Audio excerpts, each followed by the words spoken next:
All right, guys. Kaylin, will you let me know if we're on? Okay, cool. All right, guys. Thank you so much for joining the Sales Solution with Golden State.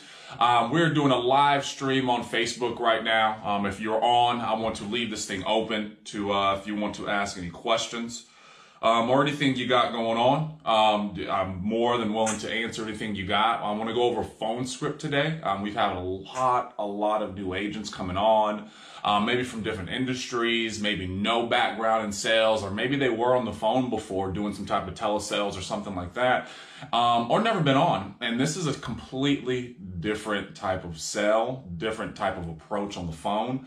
And I just want to take some time to truly go over the script, what it looks like, how to be effective, what to say, what not to say, and really how to measure your growth on the phone.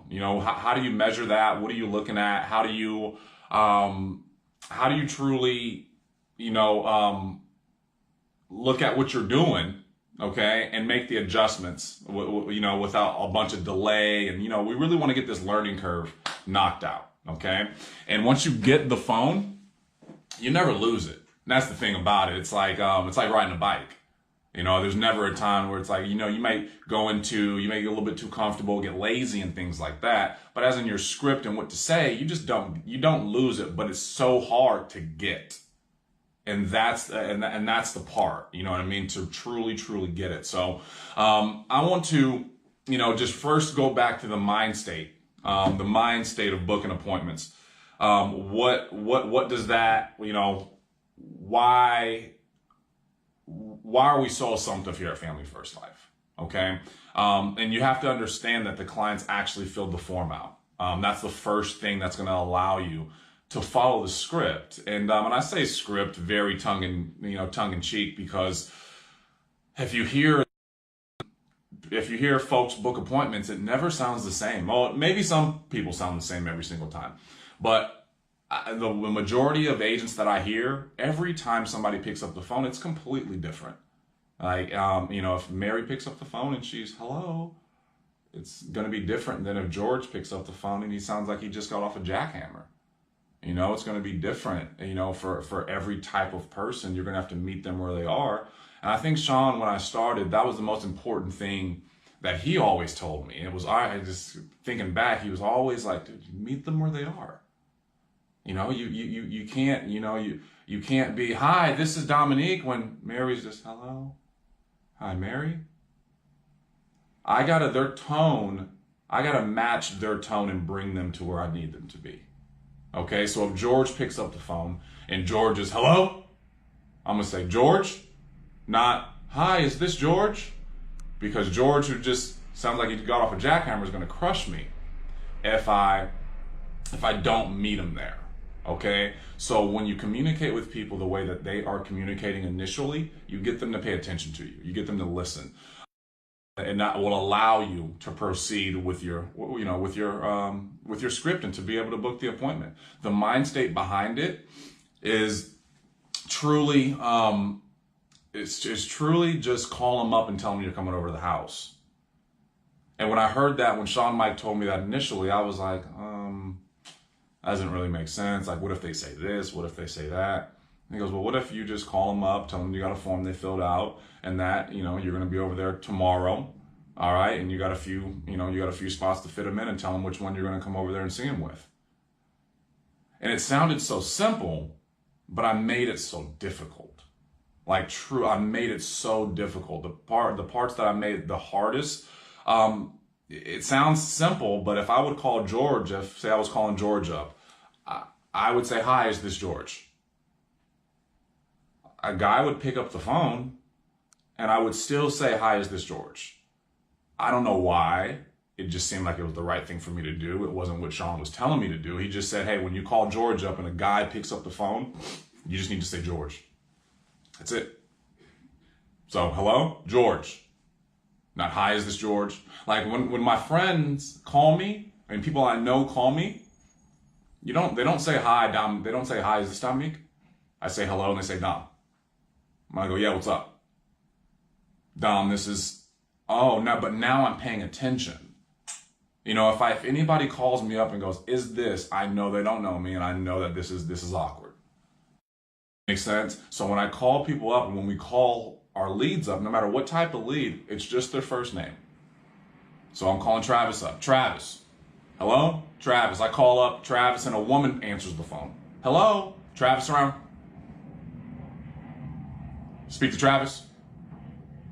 Not hi. Is Travis? May I speak to Travis? I have to be very confident that I know who I'm calling. Now, if I'm calling Travis and a guy picks up the phone and it's not Travis. So, hello, Travis? No, this ain't Travis. All right, would you mind grabbing him? Yep, I will. But if Travis? No, this isn't Travis. Well, is he around? Well, who's this? See, I have got to be familiar to everybody who's picking up that phone. If it's not the person, I have to act like, oh, my bad. Just grab him real quick. And now you're going to give yourself opportunity. Now they're not going to be hanging up on you right when they pick up the phone. It's not going to be, who's this? It's the insurance guy. It's calling about the form. You fill it out. And then by the time they get on the phone, they're already pissed. They're already ready to say no. You're in a bad spot. Okay? So you really, really just bring confidence to that. All right? No big deal. Is this Travis? Oh, no. Hello? Travis? No, this isn't Travis. All right, will you grab him real quick? He picks up the phone. Trav, Dom here, Mortgage Protection Center, getting back to you. George here, Dom here with the Senior Benefits Center right here in Raleigh. I'm getting back to you. Okay? So that's the first thing right there is first name only. All right? Some people go, hi, how are you? I'm like, that's dangerous, but they got a little bit more experience. I hear Priscilla Carrasco book a point. And this is one thing I love about this is just to get you started. This is to bring you confidence. This isn't do this forever, don't ever change anything up, but this makes it so that you don't mess up, so that you don't go down that road of giving somebody an open-ended question or something to where, it's just the odds aren't in your favor. This makes it so that the odds are in your favor majority of the time. By just saying their first name, you got a better shot to get to get that person to pay attention to you. Doesn't mean that hi is this George won't work? No. It will still work, but the odds aren't there. If we do it 100 times, doing it the first way is going to outweigh the second way, if that makes sense. And you want to stack the deck in your favor and have this business not be luck to you. You want to make sure that it's going to work regardless. Okay? So first name when clients pick up the phone. So if I'm calling, I'm going to keep using Travis's name. So I'm calling Travis up. So Travis, yeah, this is Travis. Travis, this is Dom here. So I say their name again. So it's Travis. Yes, this is Travis. Travis, this is Dom. Every single time. The best, people's favorite word is their name. All right, if you ask me what's my favorite word, like say Dominique all day long. Dominique. Don't say Dominic because that's incorrect. But Dom. Like it's if you keep saying you say their name, they pay attention. So Travis, yes, it's Travis. Who's this? Travis. This is Dom. I'm with the Senior Benefits Center right here in Carlsbad. Now that's key. You got to slow down right there. You got to slow. I'm with the Senior Benefits Center right here. What that does is you don't want to be repeating yourself, especially in the final expense market. I remember Shawn told me one time when I started, he goes, I'm doing the phone script. And, when you're not confident, you talk really fast, hoping that they don't interrupt you or so that you can get everything out. So I was on the phone. Hi, this is Dominic with the Mortgage. I'm just going. He goes, dude, what are you doing? I'm like, I'm trying to book appointments, man. He goes, yeah, trying is correct. You are definitely failing at that. You need to put speed bumps on your tongue. You're talking so fast.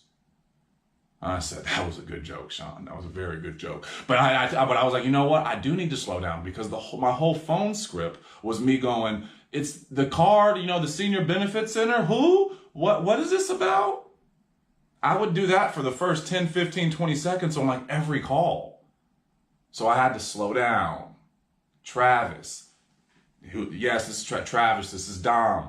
I'm with the Senior Benefits Center right here in Raleigh, right here in Carlsbad, right here in whatever city is on the form.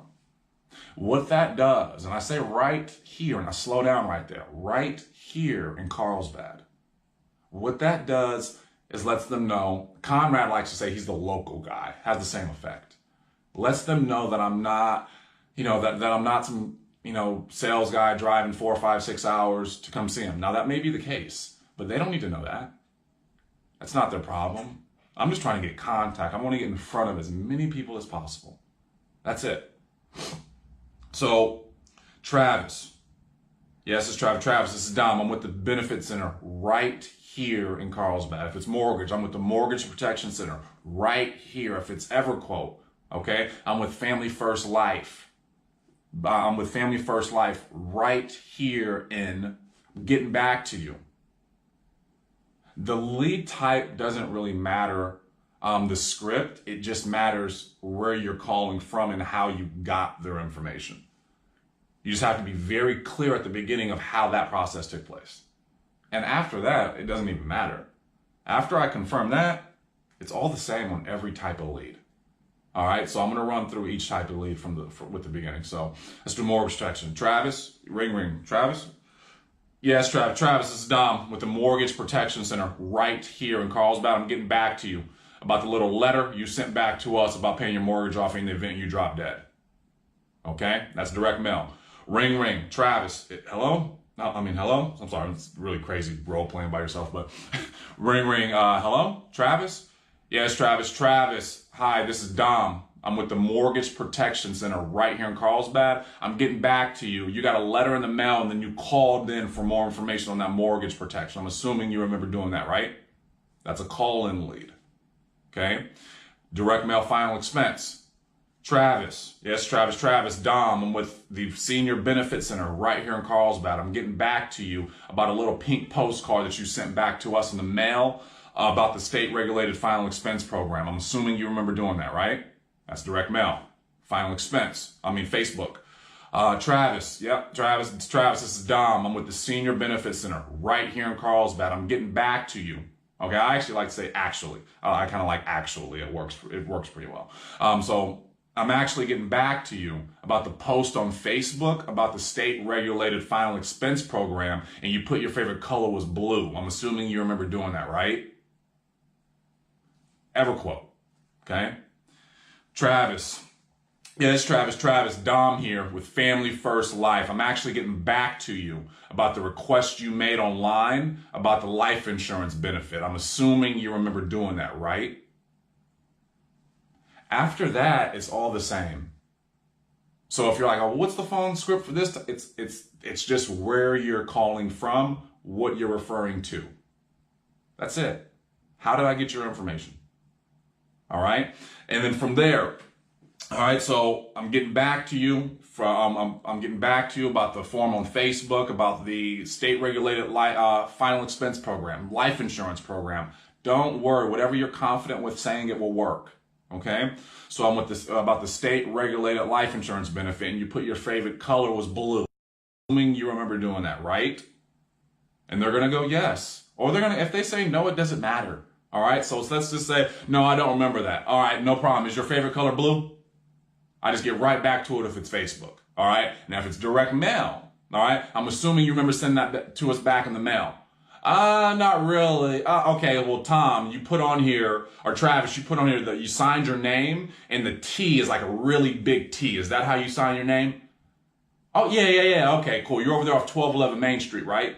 And I just start confirming things. Oh, I don't remember. Well, the address you put on here is 1211 Main Street. Is that correct?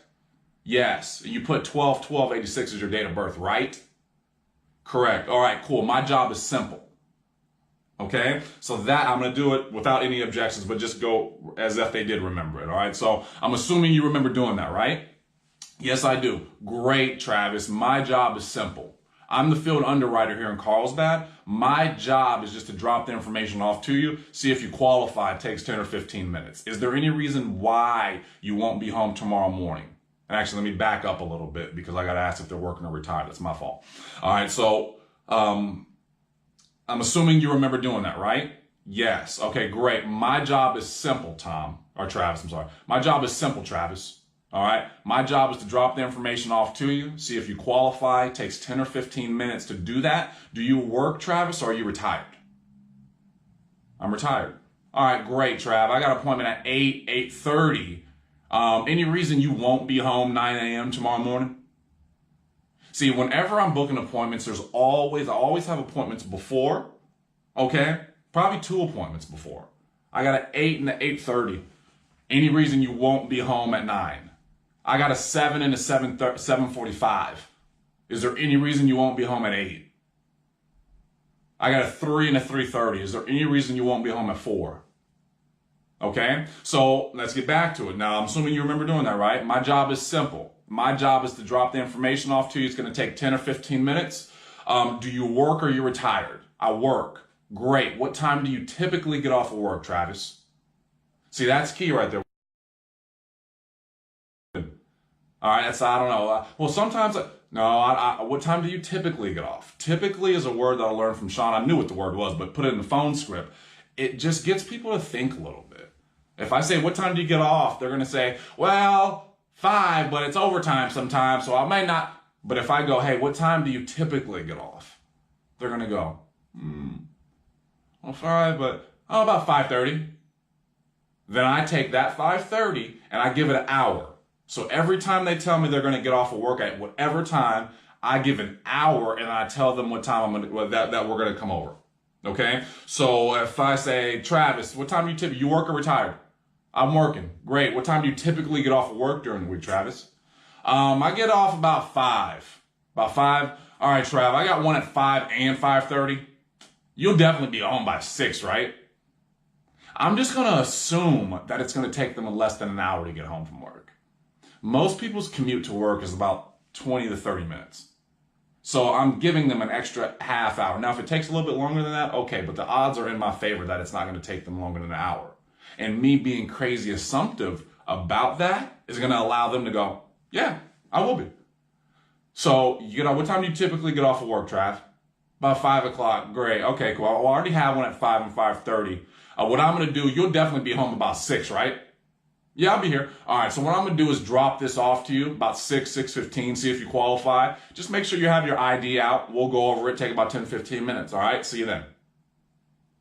That's it. There's not a lot going on there, okay? I may say how I'll be in a green Honda. I may confirm some things, like is the number on the house or the mailbox and things like that. But realistically, I think that if you just talk to enough people and book enough, I don't know if there's really any crazy way to how do I not get no-shows? And how you don't get no-shows by taking the, what time do you get home from work? About 5? Okay, well, I'll be there at 6 to drop this off to you. And if he goes, well, I might be there then, or you sure? Or I don't count those as appointments. Those aren't real appointments. Those are ones you just got to double book. So when you look at a lot of your no-shows and stuff, you got to really look back and see, how did I define that appointment? And realistically, it's not always, confirming the address or letting them know that, and I'm not saying that stuff doesn't work, but a lot of the times it's truly us defining what an appointment is to us. And I know not all no-shows, some of them you're like, wow, that's crazy solid. But a lot of the no-shows early on, they were just folks that I was, kind of pushing my way in the house and not really taking the I might be to I will be. So I'd say, hey, will you be home? Any reason you won't be home at 5? Well, I might be. Okay, I'll see you then. I wouldn't keep pushing and go, okay, well, you might be or you will be because I got one at 5:30. I can come back at 6 if that'll be better for you. Oh, you know what? 6 is actually better. I might get caught on the bridge. That's why I said I might be. See, I was so afraid to just figure stuff out that I would run away from it and then end up with a bunch of no-shows.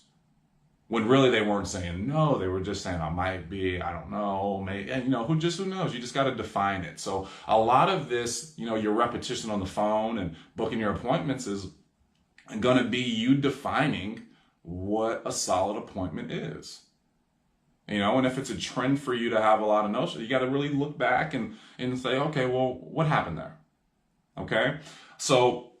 What are some common, I want to open this thing up and see if we got any questions on here, because I would like to answer any questions you guys have on Any objections that you're seeing?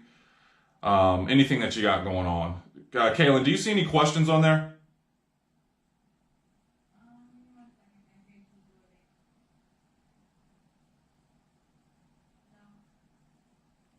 Okay. Well, hopefully this helps you guys. I really believe that we can be the best team. You can be the best person at booking appointments. There's objections that come up. You know what I mean? I'd love to maybe do something like this, and you guys can type in objections, and we can kind of go